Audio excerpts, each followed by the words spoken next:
Aló, aló.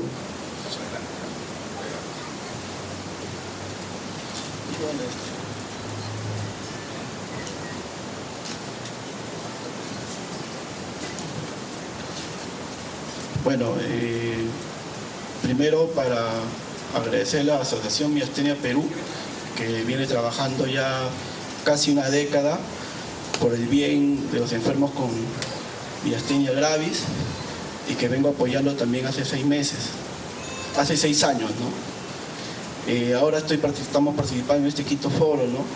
Pero este es el fruto de una larga trayectoria y de muchos años en la cual se viene trabajando de la mano con los propios pacientes, ¿no?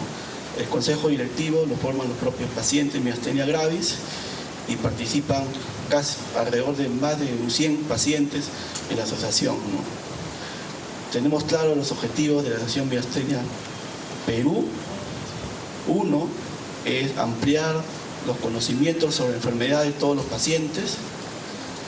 2 es apoyar en la medida de lo posible, ¿no?, de nuestros recursos económicos, nuestros recursos humanos, a estos pacientes que tanto lo necesitan. 3, cuando uno por primera vez se enfrenta a esta enfermedad, en realidad vive una incertidumbre, una gran incertidumbre, ¿no?, como lo he expresado las dos experiencias, ¿no?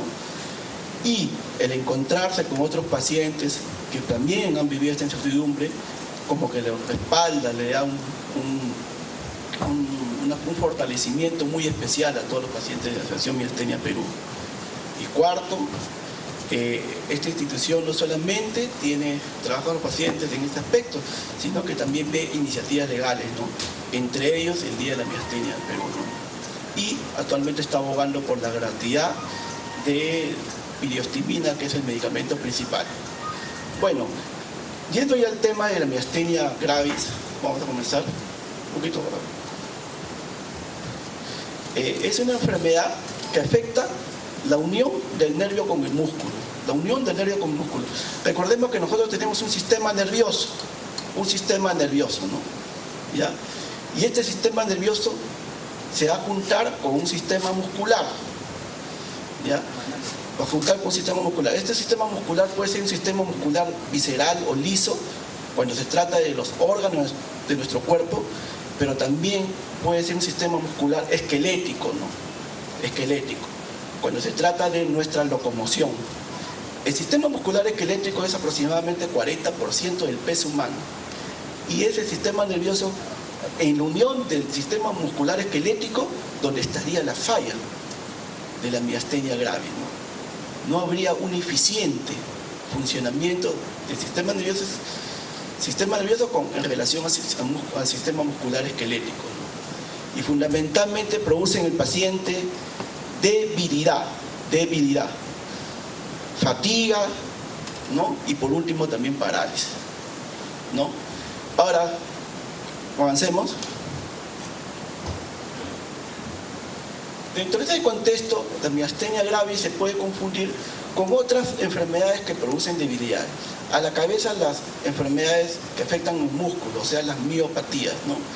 Pero también a veces en la emergencia encontramos enfermedades por trastornos de potasio, ¿no? O enfermedades también igual de severas como el síndrome de Guillain-Barré y otras enfermedades que pueden hacer el diagnóstico diferencial. Como habían mencionado, esta enfermedad a veces se tarda en diagnosticar, ¿no? Porque prácticamente es una enfermedad que lo conocen bastante los neurólogos, ¿no? Y tal vez otras especialidades, pero los neurólogos son los que tenemos la obligación de conocer esta enfermedad, ¿no? Bueno, esta enfermedad es una enfermedad no infecciosa, neoplásica, traumática, sino es una enfermedad autoinmune. Recordemos que nosotros somos un conjunto de aparatos y sistemas, cardiovascular, nervioso, respiratorio, pero también tenemos un sistema inmune, ¿no? Y el sistema inmune tiene 2 aspectos, ¿no? Una parte que es la capacidad de reconocer lo propio y lo ajeno. Entonces, reconoce lo propio, lo que es nuestro organismo, pero también reconoce lo ajeno, los virus, las bacterias, los parásitos. Y otro segundo grupo que es el sistema inmune es que tiene todo un arsenal para destruir lo que ha sido reconocido como ajeno. El sistema inmune en realidad involucra células, involucra sustancias, ¿no? En general, ¿no? Justamente uno lo va a explicar un poco más en detalle, ¿no? Pero acá hay una falla del sistema inmune, ¿no? ¿Falla en qué? En el sistema de reconocimiento. Lo propio lo confunde con lo ajeno. De tal manera que su arsenal de destrucción se emplea con lo propio, ¿no? Y nos produce este problema. En este caso de la miastenia gravis, nos produce esta enfermedad, ¿no? De debilidad.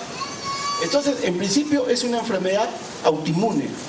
Y el primer anticuerpo que se encontró es el anticuerpo contra receptores de acetilcolina, lo que ustedes conocen ACRA. El primer anticuerpo que se ha encontrado es el ACRA. Pero después, como vamos a ver, actualmente ya están identificados otros 2 anticuerpos. Y se está buscando nuevos anticuerpos. Y para cerrar, no toda miastenia también es autoinmune. También hay el grupo de miastenias congénitas. Y eso lo sabe muy bien nuestro presidente, ¿no? Que es uno de los pocos casos en el Perú de miastenia congénita. Pero en general, la gran mayoría de miastenias son autoinmunes. Entonces, inicialmente se encontró los anticuerpos contra receptores de acetilcolina, por eso define la miastenia. Adelante, por favor.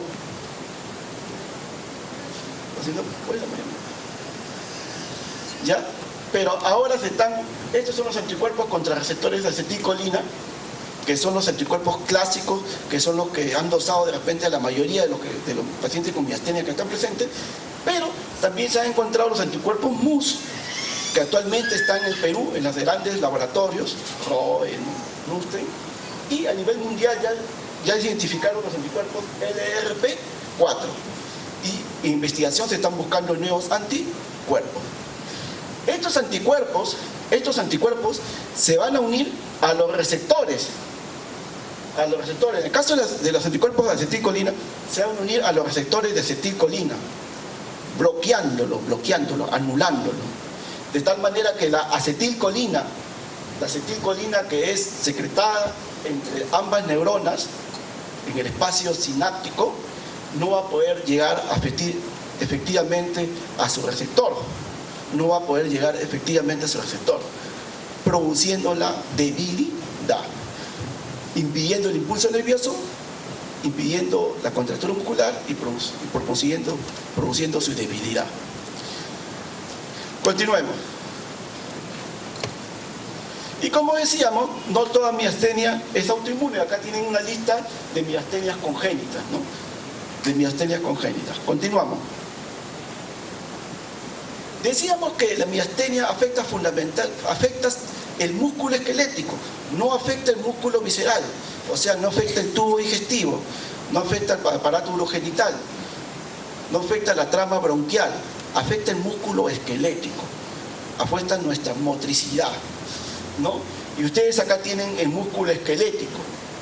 El músculo esquelético al final está formado por fibras musculares. Continuemos. Y estas fibras musculares están inervadas por neuronas motoras, como pueden ver ahí. Las neuronas que están de rojo son las neuronas motoras que se unen al músculo en la placa mioneural o unión neuromuscular, ¿no? Esta unión es la que se hace ineficiente en la miastenia gravis, produciendo toda la enfermedad que ustedes conocen. Continuemos. Decíamos que las neuronas se juntan a las fibras musculares, ¿no? Se juntan a las fibras musculares. En los casos de los músculos oculomotores hay una neurona por 10 músculos aproximadamente. Por eso que los músculos oculomotores tienen mucha eficiencia, mucho detalle. Pero en los casos de los músculos de las extremidades estas neuronas pueden inervar cientos de músculos, cientos de fibras musculares. Por eso que los músculos de extremidades tienen mucha potencia. Continuemos. ¿En qué está la importancia de la miastenia grave ya de un punto de vista médico en cuanto no solo a morbilidad, sino a mortalidad, ¿no? ¿Y por qué lo delicado a veces de esta enfermedad? Es que esta enfermedad puede comprometer la mecánica ventilatoria, produciendo insuficiencia respiratoria, ¿no? Y en etapas tempranas 1 o 4% de pacientes llegan a tener insuficiencia respiratoria. Y cuando la tienen, sí, alrededor del 50% tiene que estar en las unidades de cuidados intensivos. Cuando la tienen, tiene un cuadro clínicamente significativo. Tienen que estar en las unidades de cuidados intensivos, como de repente algunos de los que ustedes presentan han tenido que estar. Continuemos. Ahora, no solamente se produce insuficiencia respiratoria en la miastenia gravis por debilidad de la musculatura de la mecánica ventilatoria, sino que la miastenia gravis tiene otro mecanismo que produce la insuficiencia respiratoria, que es la debilidad de los músculos vulvares. Acá lo tienen claro, la musculatura vulvar se encuentra en el esófago, la faringe, la lengua, ¿no? Y cuando se debilita, ya no puede pasar la saliva y por último no puede pasar el aire. Entonces los miastenios, pacientes miastenias que tienen problemas vulvares, también pueden llegar a una insuficiencia respiratoria. ¿Está bien? Entonces la miastenia gravis puede comprometer la vida por dos mecanismos. Uno por debilidad de los músculos ventilatorios y otro por debilidad de los músculos vulvares. Continuemos. Acá ustedes tienen los músculos de la ventilación, músculos inspiratorios y músculos expiratorios. Recordemos que el diafragma es el principal músculo de la ventilación.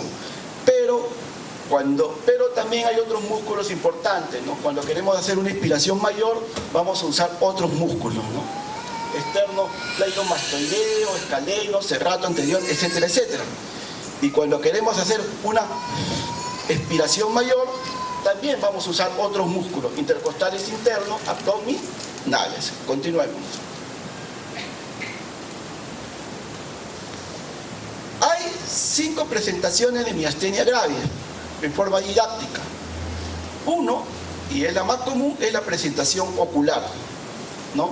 Que se caracteriza fundamentalmente por caída de párpado. Técnicamente eso se llama ptosis palpebral, caída de párpado. Y también se caracteriza por visión doble. Visión doble. En realidad nosotros tenemos dos campos visuales, el campo visual izquierdo y el campo visual derecho. Solo de que temprana del año de la vida, ambos campos se superponen y pareciera que solo tuviéramos un campo. Pero si nosotros aplastamos ligeramente el globo ocular, nos vamos a dar claramente cuenta que tenemos dos campos. Cada globo ocular está movido por 6 músculos, ¿no? 6 músculos que le llevan en diferentes direcciones.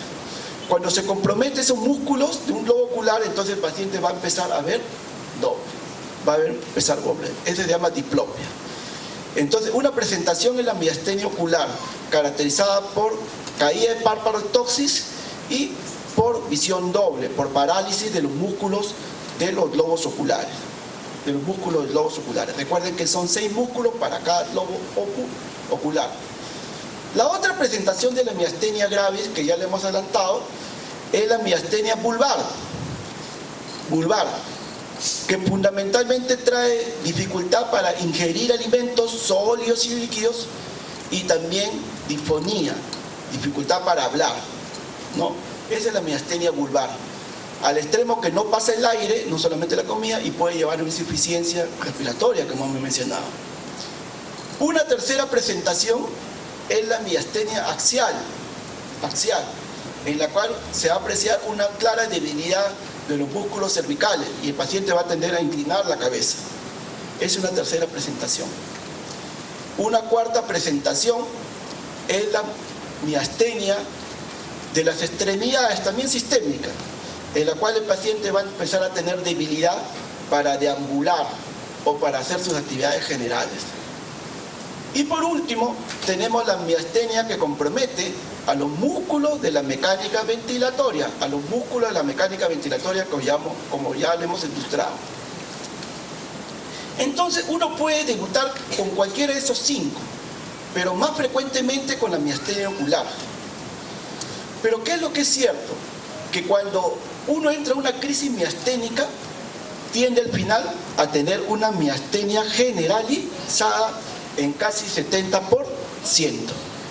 Entonces eso es lo que quiere explicar este gráfico. Cuando uno llega a una crisis miasténica, al final todo se generaliza, como ha sucedido en muchos de ustedes, ¿no? Rara vez hay una crisis miasténica puramente ocular, puramente vulvar, puramente restringida de extremidades.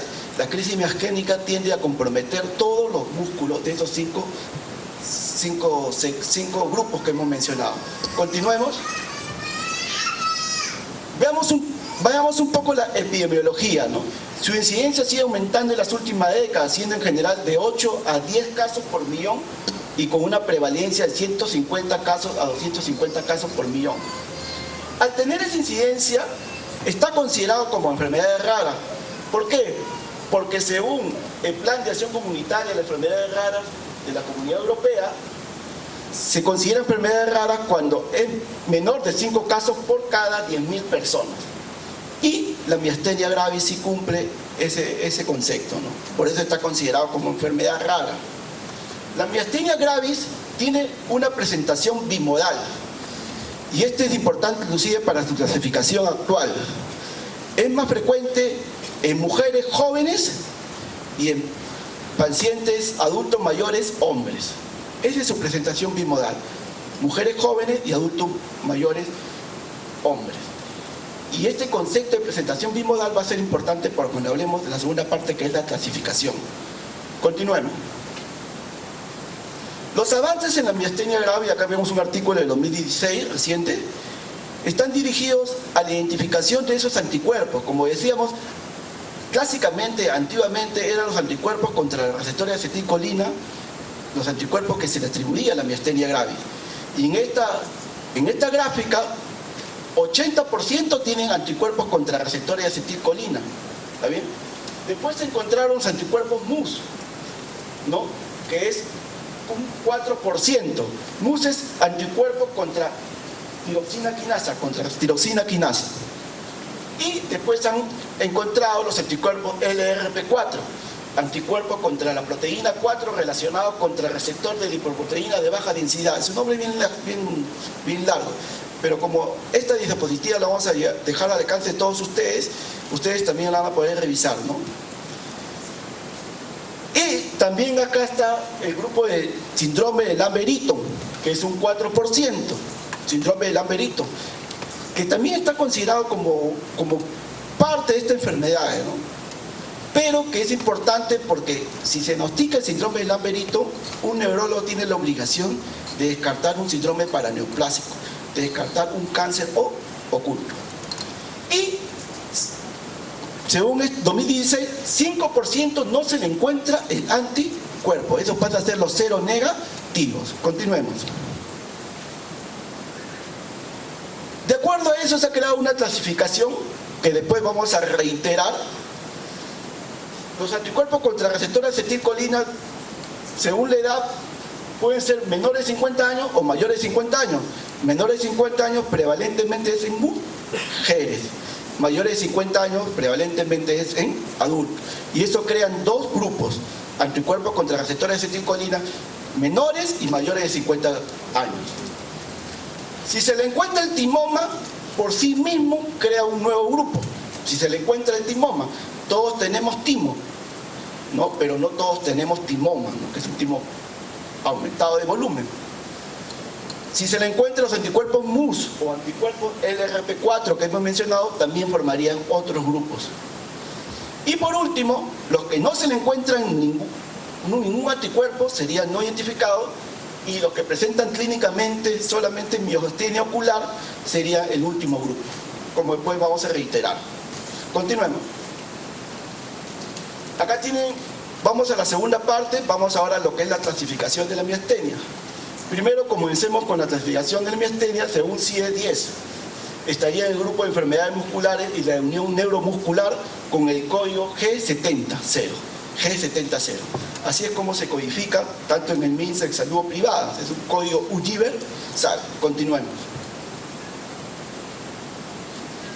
Clásicamente, para la miastenia gravis apareció Osserman, que actualmente se ha modificado, la clasificación Osserman, que actualmente se ha modificado. Esta clasificación Osserman, el tipo 1 es solamente musculatura ocular, solamente musculatura ocular. El tipo 2 y 2A, 2B también comprometería la musculatura esquelética y vulgar, pero el 2A es leve y el 2B es moderado. El tipo 3 es un paciente que debuta con crisis miasténica. Recuerda que la crisis miasténica tiende a abordar los 5 grupos musculares, ¿no? Y el tipo 4 es un paciente que puede comenzar con tipo 1, tipo 2, pero al final pasaría a crisis miasténica. Esta es la clasificación clásica de Osserman. Continuemos. Más modernamente apareció la clasificación de miastenia gravis basada en criterios clínicos, más modernamente, en la cual el tipo 1 comprometería los músculos oculares.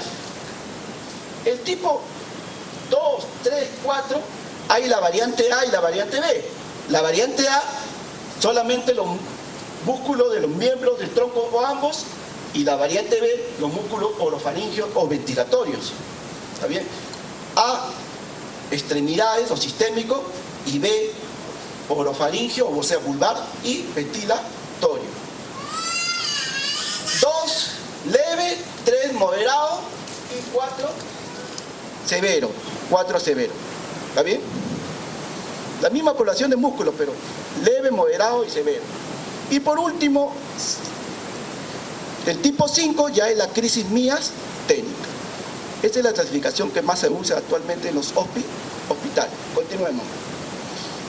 Ya en el 2016 ha aparecido una nueva clasificación, ya en el 2016, ¿no? Que en parte hemos adelantado ya, ¿no?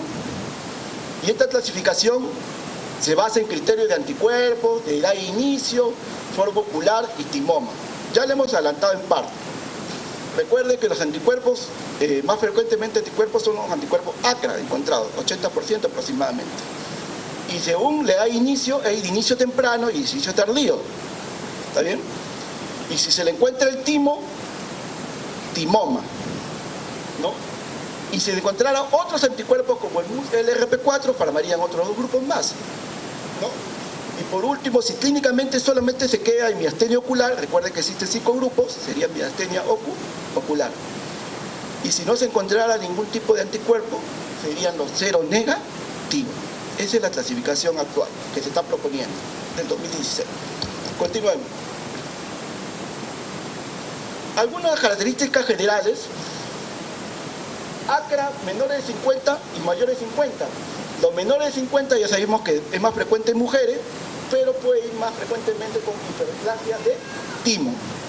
Y en los mayores de 50 ya sabemos que más frecuentemente en hombres y puede ir más frecuentemente con atrofia de timo, una característica general. El timoma suele ser ACRA positivo, ¿no? Puede darse en cualquier edad, ¿no?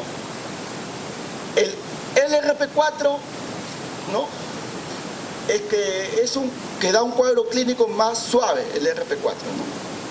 Y el MUS, que acá no lo está, el MUS da un cuadro clínico más severo que el ACRA, ¿no? ¿Ya? Continuamos. Acá tenemos porcentaje de afectación muscular en la miastenia gravis, ¿no? Hemos dicho que la gran mayoría es ocular, pero también puede ver en otras regiones. Continuamos. Entonces, comentemos cada uno de estos grupos, sobre todo los más importantes. Veamos la miastenia ocular. Recuerden que la miastenia ocular es la miastenia más frecuente. 85% o 80% de pacientes lo padecen, ¿no? Es la miastenia más frecuente. Afecta los oculomotores y el párpado, sobre todo el recto medial, es el músculo que lleva al globo ocular hacia dentro, el recto medial, hacia adentro. Recuerden que si un paciente tiene miastenia ocular, solo miastenia ocular, más de 2 años, hay una gran probabilidad que toda su vida sea miastenia ocular. Ese es el dato más importante. Si ustedes tienen miastenia ocular más de 2 años, solamente miastenia ocular, hay una gran posibilidad que ustedes en su vida solamente tengan miastenia ocular, ¿no? Y a eso se refería el doctor Alfaro, que solamente los que tienen miastenia ocular no requerían de operación. Continuemos.